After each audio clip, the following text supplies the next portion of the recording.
And a very warm welcome back to Solidarity Breakfast. A left response to the major developments in capitalism. What they trade in is not wheat. They trade in famine. A little dose of revolutionary optimism. I think it's really important to sort of express solidarity globally. It really is a deal by corporations, for corporations. The union forever defending our rights.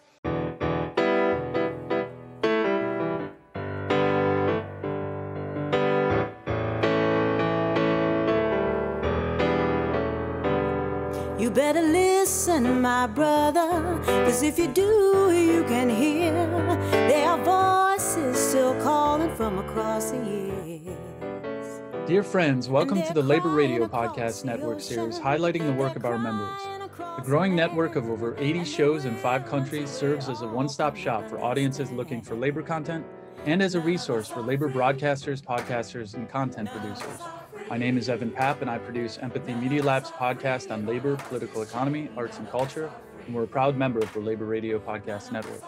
Today, I'm speaking with Jordie Abela, host of Solidarity Breakfast out of Melbourne, Australia, which is an industrial news and discussion show that talks about the rank-and-file worker and trade union movement. Jordie, so good to talk to you. How are you doing? I'm all right. It is 10 a.m. in Australia, so it's a little bit better than when we would normally meet, which is like 5 a.m. on my time for everybody else. So, yeah, bright-eyed and bushy-tailed. Excellent. Well, could you talk a little bit about yourself, where you grew up in Australia, and what got you interested in organized labor? So, even though I live in Melbourne nowadays, I grew up in Canberra of Australia, which is the capital. A lot of people think it's Sydney. Nope, it's Canberra. And it's a fairly well-off place. We would definitely have it a little bit better than other parts of Australia in some respects. And I would say that broadly, it's a very center-left place. If you look at pictures of it, it's a very planned city. And that was mostly the design of it in some respects. How I got into organized labor and unionism was somewhat organic. I really very strongly feel that the bulk of my political views come from humanity and equality. And in caring for other people, we look out for other people, and that should extend to the workplace. In Australia, we've had a strong union history for about 30 years between the 60s and the 90s. But I grew up kind of seeing a lot of it stripped away. I went through public schools and I saw teachers go on strike. And I felt that what they were doing was really important and necessary. And I still believe that to be the case, very much so. Nowadays, trade unionism for me is an absolute necessity, because without it, you have absolutely no defense against your boss. And it's even worse if you're in somewhere like America, where judiciaries are so much more complex and money intensive. And without any kind of legal aid services, the odds are really stacked against you if you don't have a union. Well, thank you for that. I'm curious to learn more about Australian news and labor news. And could you talk a little bit about what the scene is like in Australia with coverage of unions and organized labor, and why you think they should be covered? To be honest, the media diversity in Australia has been a very, very pernicious topic for quite a while recently. A lot of media in Australia is quite commercialized, and there was a state broadcaster which was really well established, but it is a shell of what it once was in terms of the quality standards that it used to bring. In addition to that, the American ethos has sort of seeped through a lot of economic discussion and culture, especially through the early 2000s, where we had one prime minister called John Howard, and he was explicitly anti-union and defunded a lot of the coverage from state broadcasters around union content. Unions were outright demonized, and suddenly you could see the landscape shifting. Even between about 2007 to 2010. So when I would have been, early teenagers, you could see it. You could see it in the way that things were being talked about and discussed around what it meant for people to go on strike. And every year there was always some reform coming forward through the government's purview that did strip back labor laws, to condense a really, long argument. And so this, on top of what is a declining state broadcaster and a growing share going to a media duopoly in Australia, or at least with a few select hands, it's becoming very corporatist. And 3CR to me was kind of a beacon of light. I couldn't do commercial radio at all. I feel like I would just be draining my soul. I've done commercial radio, and the back announcing is so basal. There's nothing to it. It is boring. It doesn't, I feel like I'm losing my integrity by doing that. For me, 3CR was like a little beacon of light. I knew I was going to move to Melbourne for about 3 or 4 years, and there's a lot of reasons behind that. But when you start looking at new places, you start looking, okay, what radio stations are nearby? And then suddenly I find this station that is the first community radio station to be established in Australia. It's very openly political. It is not afraid. And if you take any bit of time to go to 3cr.org.au and just skim through the website, we are so open about our politics because we see a role in actually criticizing the government. And that is where the state broadcasters and the commercial broadcasters are really letting us down. It's not even just a case of unions and organized labor. They are just one piece that has been targeted and stripped away by so much of commercial media in Australia. You can look at the Indigenous rights movement. You can look at anything to do with queer politics. All of that and so much more is construed and protected by community radio stations. And so, yes, unions and organized labor and all of that coverage, that's really important. And it's really important to me. But it's just one of the things that I see is under attack. We try our best to give that free and fair voice, especially to those who don't have a strong voice in the first place. That's why it's important. So it's so interesting because you mentioned that some of the conservative and commercialization of the news cycle came from the US, but there is this global recycling of the neoliberalism. It's Sir Rupert Murdoch, I think, hailed and began in Australia, went through the UK, and then developed the Fox News, from everything that he helped kind of polish in the UK. Margaret Thatcher and Reagan, we've been kind of living in this neoliberal hellscape, and we're starting to come out of it. And the question is where we're going from here. And it's so great to be in solidarity with you in Australia. And I would like to learn a little bit more about your show, how it was started, how it was established, because there's always other people that are interested in starting their own shows. And talk a little bit more about the content and the people you get on it. Yep. So when I approached 3CR, it was actually in lockdown. And before that, I'd done 4 years working with a small narrowcast station, which is called UCFM. And that was in Canberra, and it was just a college radio station, but it was mostly just a playground. We actually set up most of the really deep and valuable broadcasting after hours.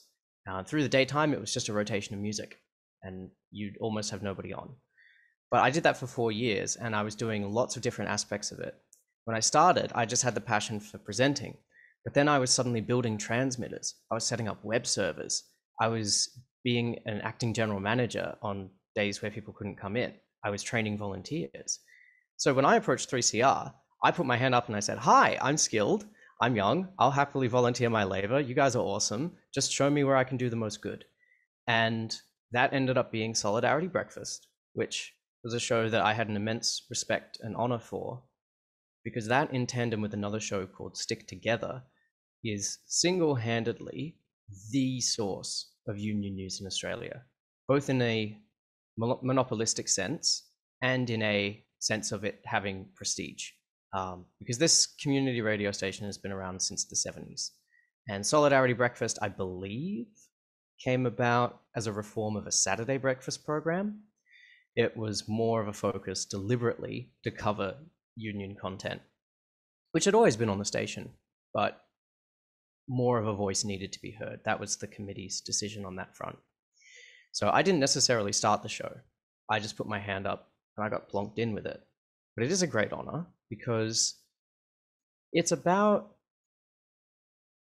a discussion of unionist content. And that first and foremost doesn't get a lot of coverage in Australia at all, let alone unionist content from our neighbors in the Asia Pacific region, of which content is so mired. I think most people in Australia do see Indonesia, Pacific Islands, New Zealand to some extent, Malaysia and Singapore as countries that are irrelevant, when in reality, they actually have really strong unionist and socialist roots. And we can draw on that. And part of the reason that we've been so isolated from them is because of those connections and those roots. But anyway, the show itself is a breakfast program, primarily, with a lens on industrial news and industrial affairs. So when I'm producing it, I think, okay, on the one hand, this is a current affairs breakfast program, but on the other hand, this is union stuff. And sometimes it's just union stuff. So we recently did coverage of a 50-year memorial of the Westgate Bridge incident, which is a very large bridge in Melbourne.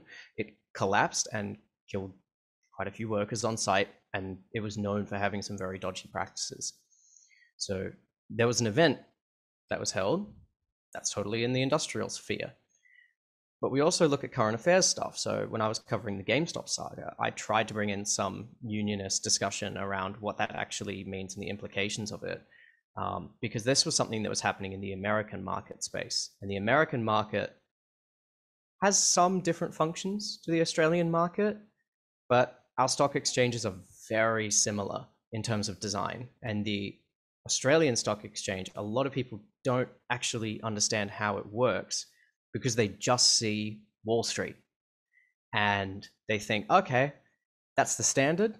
Surely this is us as well, or this applies to us as well. So the show is broad, but it's a good way to wrap up your weekend. And as Annie, my co-host, says, we just want to give some politics with your Wheaties. And sometimes that's all you need in the morning, you know? If you wake up first thing in the morning and you hear about strike action that happened 2-3 kilometers from your place, you know, stone's throw to some extent, that's big. That's big. Now, why didn't that come up in any kind of mainstream coverage? It's really empowering. Which brings us to the next question, the Labor Radio Podcast Network. How did you hear about it, and why do you think this network is important? So I just got forwarded an email from my current affairs coordinator, Gab, and my co-host, Annie, she is really, really good in terms of networking and connections, but it does struggle in terms of the use of technology, and that's mostly because she's limited with what she has at her house. For me, I thought, well, look, if she can't do it, I'll happily be the figurehead. That's more than fine.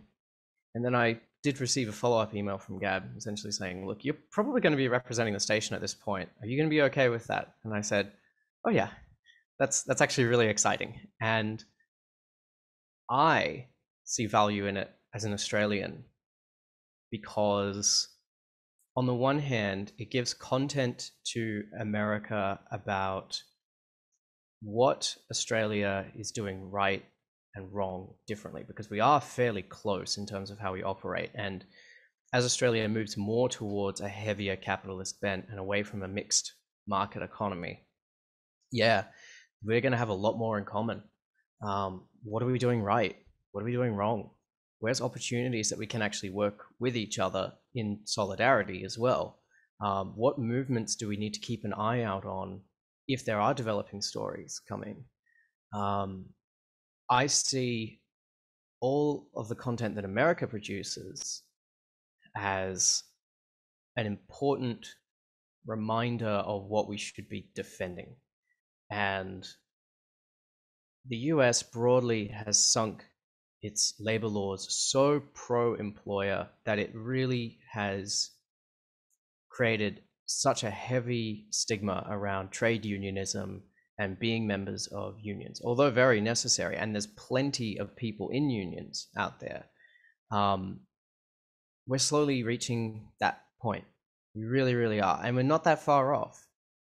So by sharing content across these boundaries, we can actually not just, get ideas for each show on a week-to-week basis, but really start to pitch and compare and make those really careful judgments where we're evaluating what should we be advocating for? What should we be telling people to do coming out at the end of when we talk about certain action that's being taken in Chicago, or about the autonomous land zone that was recently set up a while ago. That was fast. Oh, Portland. It was in Portland, Oregon. What are we actually advocating for people to do here in Australia, or vice versa? We got a state healthcare system that works. We love it. It's life-saving, legitimately life-saving. And how can the US see that it's being stripped away? And what kind of tactics does the government here use to slowly strip that back? Because it has been. There's a lot to unpack. And by comparing that culture, especially that policy culture, it gives us all space to give stronger platforms of advocacy. Yeah, that's for me as well. I'm learning so much from other people, what they're doing, and at the same time finding so much solidarity, because the same issues come up again and again over history, over geography, over different groups and cultures and nationalities. And I find strength in this solidarity with everyone, with the people who walked before me, people who are walking with me now, and the people who walk after us. And I really do appreciate having this network so I can meet people like you, amplify the work that you're doing, and learn what's going on, and also learn new tactics and strategies to deploy here as well. So in closing, looking into the future of organized labor, where do you see opportunity and hope? The workers' strike in India, as I was talking with a good friend last night, if you could imagine yourself being the earth, then this strike, that particular strike, feels like a burn. It feels like it's on fire. I look at images of it almost every single day, and the thought keeps crossing my mind. This is the single biggest strike in human history. And it's pushing and rejecting a fascist and nationalist government, or at the very least, an authoritarian regime. The Black Lives Matter movement in America has hundreds of thousands of people turning out on a daily basis for months and months and months. And obviously it's had a history long before 2020, long before anything to do with George Floyd or anything even similar to it. I see a lot of hope then, very broadly, in struggle and people actually being willing to be empathetic with other people. It comes back to that ideal of humanity and care. And when we do start caring about other people, and when we do start looking out for other people just because we want them to be as happy as we are, that's something that I'm seeing more and more of in Australia. There's good hope there.